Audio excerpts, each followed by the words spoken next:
is also not ridiculous, but it is awkward.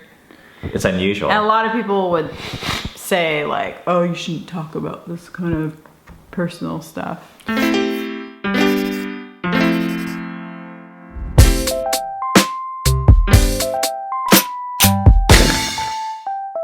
Yeah.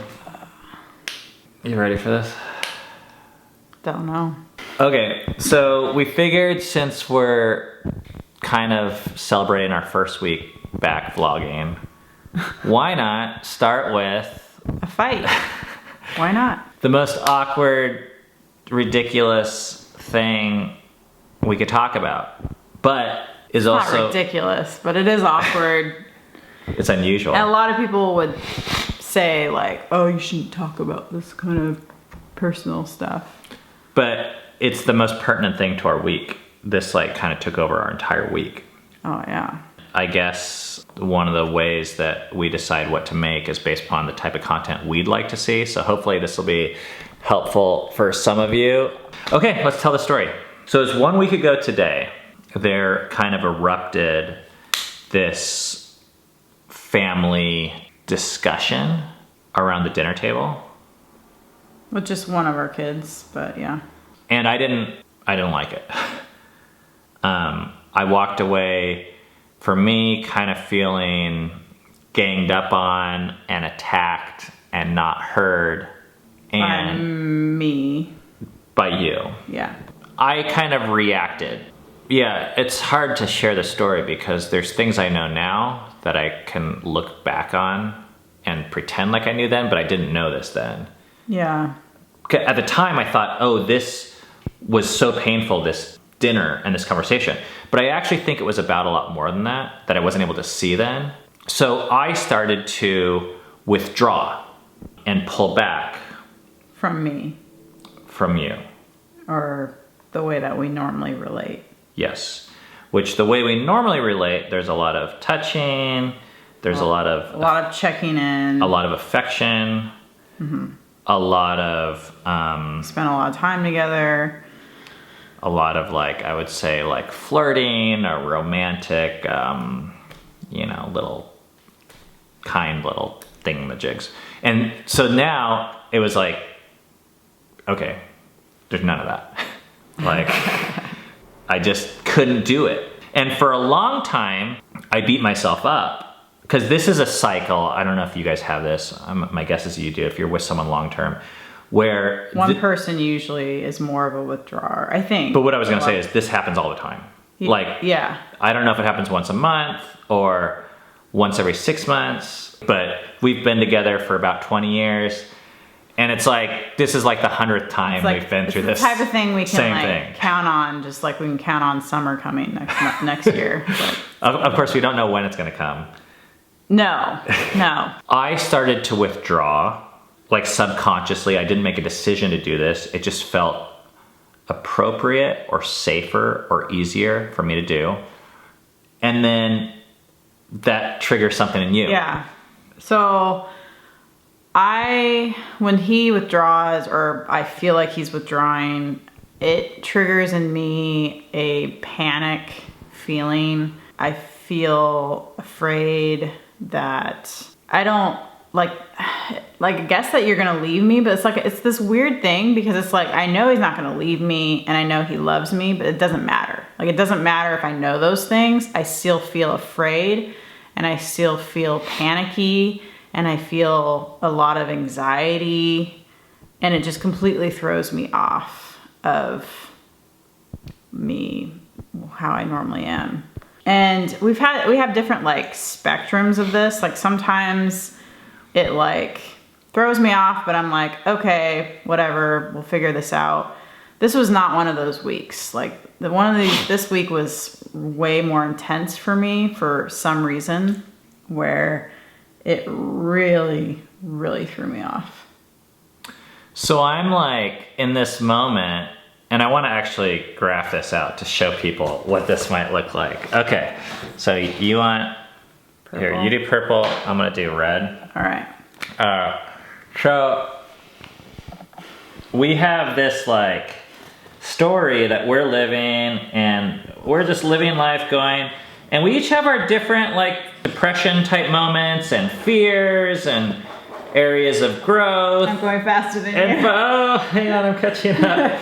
Okay, so we're like living our life, and this could be a choppy week. And this could be a hard one, and then I might have an easy one, but there's different. Oh, you went backwards. And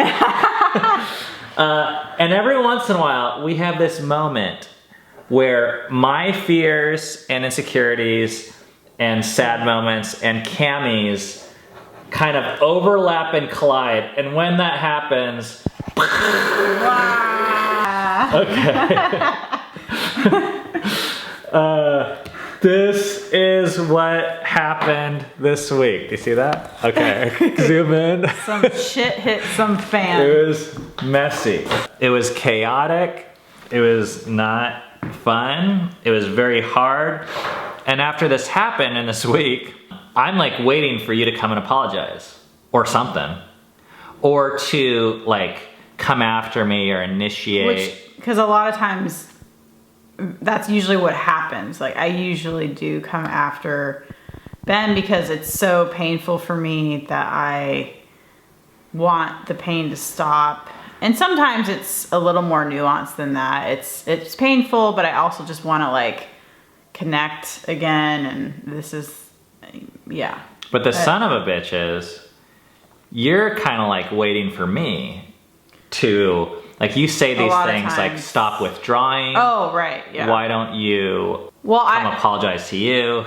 Yeah, like I see it as you're punishing me for hurting your feelings, and so I'm waiting for you to like stop punishing me instead of me. And this is just like how this outlook that I've had, instead of me coming to you so that you stop punishing me. I feel like entitled, like you're the one punishing me, so you should be the one to stop the punishment. I think is why it's harder. If I have that outlook, then it's harder for me to come to you. So like the peak of this was Friday night. So it's Monday, Tuesday, Wednesday, Thursday, Friday. Which is actually a really long time for us to have a fight. So we're on day 5, and we have this conversation in our bedroom that like erupted. Did not go well. It was like this. It was like the worst. It was like the center of that right there. It was a cyclone. Here, I'm gonna make it a little more. There's like dripping blood. Ooh.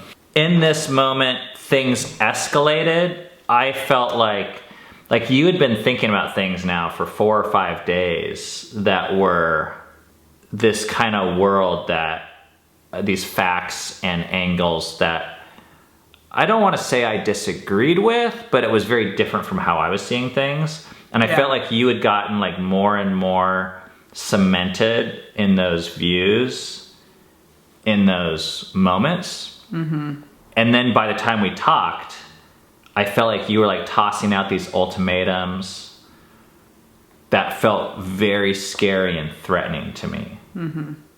So I'll go a little bit into backstory about, for me, where I was coming from. I think I was really reacting that week to not wanting to be codependent. And I think I have struggled a lot of trying to like become less codependent. I say struggled. I guess I have like worked a lot to become less codependent, because I think I learned at an early age that in order to get security and what felt like love or attachment or whatever, I had to please the people around me and abandon myself, which is kind of, and I'm an Enneagram 9, which I think actually makes that even easier to do that, because you already merge with the person that you're with or whatever. This week, I really, for whatever reason, I think a lot might have just been like where I'm at with different growth patterns for me. I really wanted to annihilate my codependency, basically, which is, I laugh at that now, which I don't think it's funny that I felt that way, but I do think because I think that was valid. I did feel that way. But I think it was just pointing at just this pain that I have. And I was just so tired of the pain of codependency, of giving someone else the power to make you feel shitty. Like I'm giving that power over. And I was pretty fed up with that. And so I felt like I kind of went on this campaign for myself of like, I'm not going to be codependent any longer. And for me, like you were the one I'm the most codependent with. So he became kind of the enemy, although I don't think I really saw him as an enemy, but I think he definitely felt, I mean, I'm speaking for you, but I think he felt like I was seeing him like that.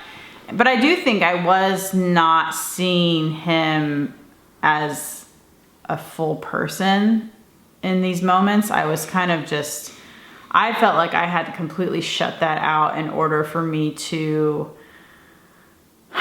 really meet myself at this place of like, I don't want to be codependent anymore. So I'm not going to be codependent anymore. So I can't even listen to you, because if I listen to you, I'm going to start becoming codependent again. But you weren't, but the way, that's like the behind the scenes. Yeah. But neither of us really knew that up front.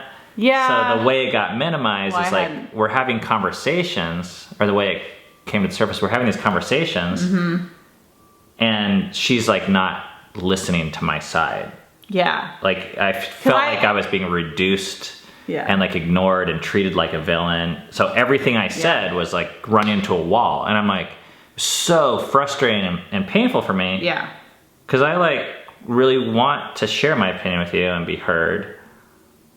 And I want to hear your opinion too, but it didn't feel like a conversation at all. But in those moments, I felt like if I heard your opinion, I would be abandoning myself. And I do actually think there's some truth to that I was feeling, but I also think there's a way that I can learn. I mean, I kind of been listening to people about codependency, and codependency took 30 whatever years, 40 years, I'm 40, for me to learn.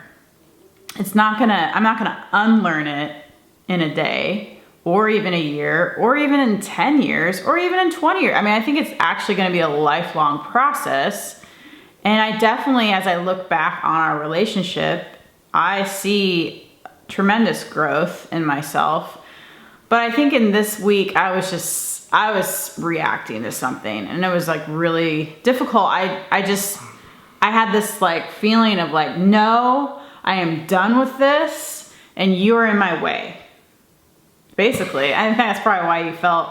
But at the same time, I was still, I was in abandoning you. I was actually, the ironic thing is I think I was actually abandoning myself still. I think there's like, because I think I actually really, really care about you, and I care about our relationship. And so today I'm looking at all this and trying to find more of a balance. I want to say one thing real quick about codependency that we've learned. Yeah. Is that it's not wrong or bad. Like that's not the most helpful way for us to view it and be black and white like that. But because you said it took you 40 years to learn it. The reason why we learn things like this is because they work for a time period.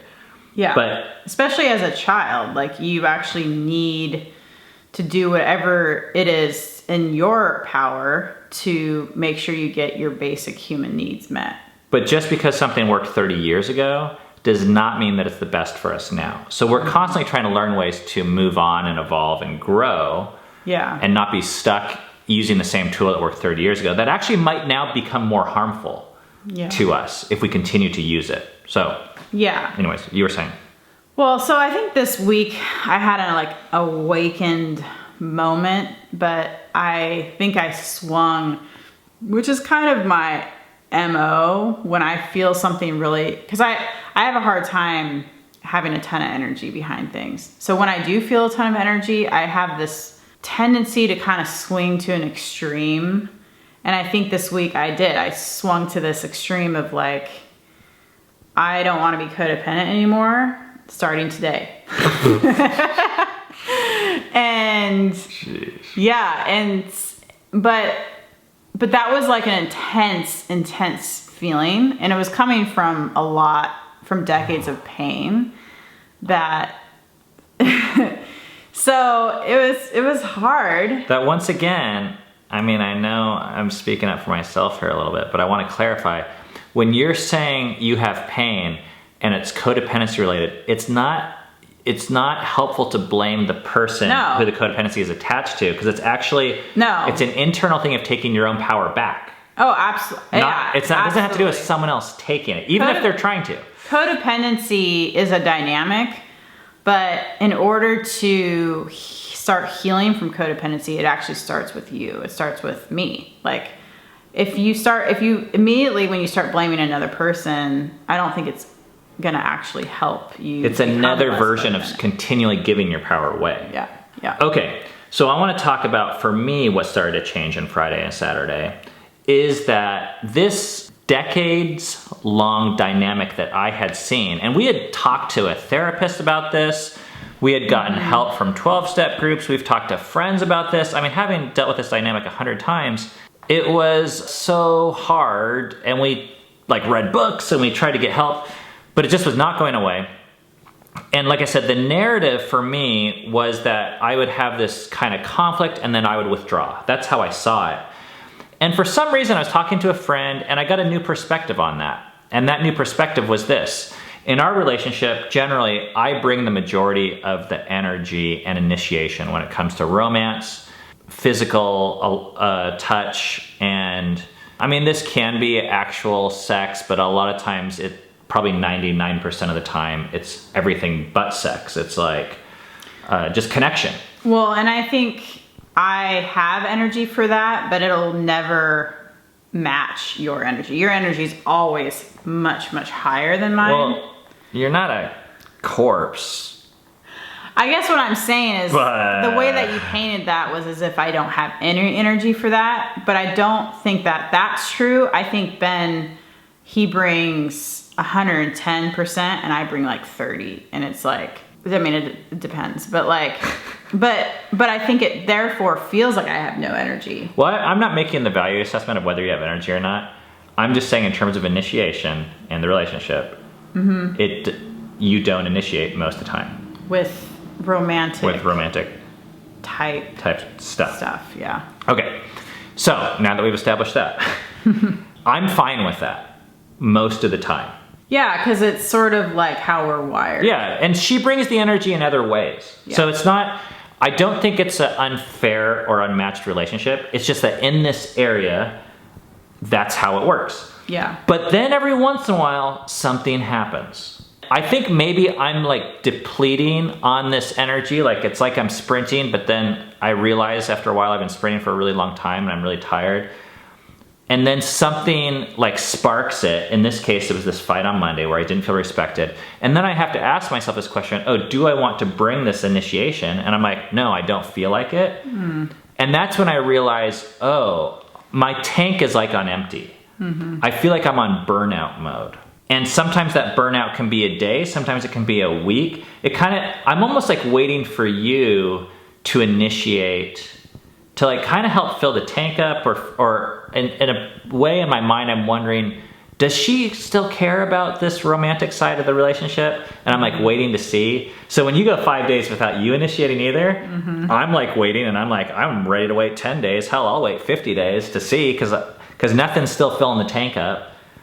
And you're sitting back. But usually I don't go 5 days. I mean, that's why it's unusual for me. Usually I do try to come after you. Because of your fear of detachment. Yeah. Yeah. But why I'm sharing this was a new way for me to even understand myself. Instead of seeing myself, because I beat myself up too and be like, dude, come on, how hard is it to just hug her and be nice and stop? And you're beating yourself up because you're like, maybe I am I punishing her? Yeah, I'm am I trying to just control her or manipulate her? And I've wondered, because I've heard people accuse me of that, but I don't believe it, because just for a lot of reasons. Well, you know your internal motivations. I think no one can tell you oh, Yeah. you're doing this because of blank. I mean, that's like reading your motivation. But there have been times where I think I was okay with punishing you, like in the past. So Yeah. then it made it a little confusing. But right now, I don't have that desire, and yet I can't snap out of this. So you and me and whoever in the world is saying, stop Or withdrawing. you can't bring back the energy. Yeah, stop withdrawing. That's the word. But when I'm burned out, you can't stop someone from being burned out to not be burned out. You You can't, can't just manufacture energy that's not there. no. If something, it felt like a piece of me would be like dying if I was to hug you, which sounds like really weird. But it was so hard. Well, in this way of looking at yourself, it's like if you brought energy in those moments that wasn't even there, it'd be like you're abandoning yourself. Yes.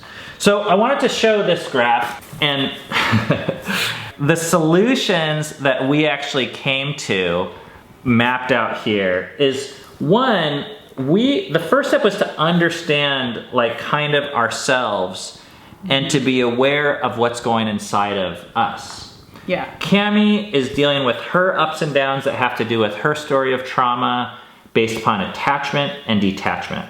I'm dealing with a whole different thing. Yeah. I'm dealing with energy levels in regards to romantic pursuit and Would it be fair to say you're dealing with rejection? yeah, sure, Yeah. rejection and initiation and issues with intimacy and my desires and my understanding of her reciprocation. Now, just because our conflicts meet right here does not mean we're experiencing the same thing at all. And it's easy for me to see like, oh, I put all this energy in, you don't. And I could then take the next step and say, it's because you don't care about me. Or on the flip side, you could say, my worst fear is being detached. Ben is detaching. That Yeah. obviously means he's trying to teach me a lesson. Purposefully causing me pain. Yes. Yeah. When I'm not. I'm like just plunking along, living my own story. And she's living her own story. Yeah. Which leads me to the second step. After we can understand ourselves and create self-awareness around that, Yeah. which for me came from some space and just openness and asking questions and just wisdom over the years of therapy and talking to friends. And sitting with pain Yeah. for both of us. Then you can begin to ask this question, what is the other person going through, and trying to listen to their story, understanding that it's very different from yours, from mine. Yeah. Because when I started to hear you, I'm like, oh, your story has nothing to do with mine, except for that we both triggered each other Yeah. in this moment. Because we're in a relationship. Like whether it be romantic or not, like any type of relationship has the ability to do this. Every once in a while, like the worst parts of me or worst fears of mine are going to coincide with the worst fears of yours. Right. I think those things can cause relationships to not be able to recover because you personalize it, you internalize it. You're like, this person hates my guts. When really This person's out to get me. it's your own story that caused you to get there. So the other, like, I don't know, a few other just like solutions or takeaways that I took away from this is at some point, I think someone needs to be vulnerable. Which was really hard for me. For me, that moment came when I said, hey, because I felt like you were being pretty aggressive, and I kind of was like, I'm not going to share anything with her. But then there came this moment where I was like, hey, I want to let you in on what I've been learning about myself, because I think it's a different story than what you or I both know of. And I'm not trying to push it on you. It's just a theory at this point. Now I'm like, it's the most helpful theory I know of for me. But I want you to consider this because I really value your opinion on it. But it was scary to do that at first. Yeah. But it was the only way I knew of to like get out of this. This was becoming like this, you know, where it was just like, you know, grab your purple and keep it going here. This was like, there's my skeleton. That's a terrible skeleton. Looks like a heart with I know. eyes. There's love hints in there. So being vulnerable, and I guess just realizing, like, I mean, we call this channel Fight for Together because I think togetherness is oftentimes like good togetherness, not codependency togetherness, but the kind of togetherness I want is oftentimes going to be an unnatural choice, and it's going to be a more difficult choice, and it does require a fight. Yeah. I don't know. I guess just accepting that fact. Yeah. Do you have things you want to say about that? Okay, so finally, like the takeaways that I wrote down. One is that worthwhile relationships are hard. You're gonna have this. Yeah. Like, if you're living, unless you like are convinced to like live completely separate lives, if your lives overlap with someone that you care about, you're gonna have these moments where your stuff is triggered by their stuff. And then it overlaps. And it's no one's fault necessarily. Like, she didn't have control of my life being this way. And I don't have control of her life and her history and story being that way. I wanna put like our happier ending here, where we kind of like get out of this. Okay. And then we are like, you know, have our ups and downs, and then here we kiss. Okay, there. But no combustion. No combustion. Just keep And we're going. Our merry way.